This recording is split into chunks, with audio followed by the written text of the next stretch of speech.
Andijon mag'lubiyatga uchradi. Paxtakorda yana g'alaba. Bugun Superliga 2-tur bahslariga start berildi.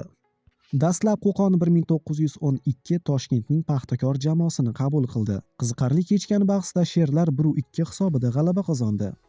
O'yindagi hisob 49-daqiqada zaxiradan maydonga tushgan Dostonbek Hamdamov tomonidan ochilgan bo'lsa, 56-daqiqada Hamdamovning uzatmasidan so'ng yana bir zaxiradan maydonga tushgan futbolchi Pyotr Parjishek hisobni 0-2 ko'rinishiga keltirdi. Hakam tomonidan qo'shib berilgan daqiqalarda Paxtakor darvozasiga penalti belgilandi. Toma Tapadadze penaltini aniq amalga oshirib, oradagi farqni qisqartirdi.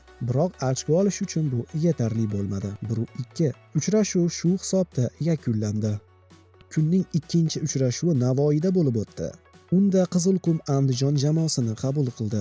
Birinchi turda yirik g'alabani qo'lga kiritgan burgutlar bu turda 2-1 hisobida mezbonlardan taslim bo'ldi.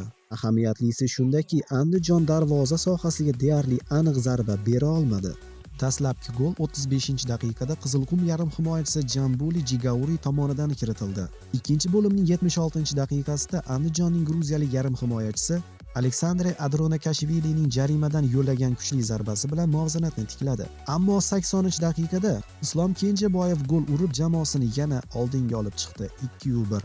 O'yinda boshqa hisob o'zgarmadi. Shu tariqa Paxtakor birinchi o'ringa ko'tarilib olgan bo'lsa, bugungi g'alabadan so'ng Qizilqum 3-pog'onani band etib turibdi.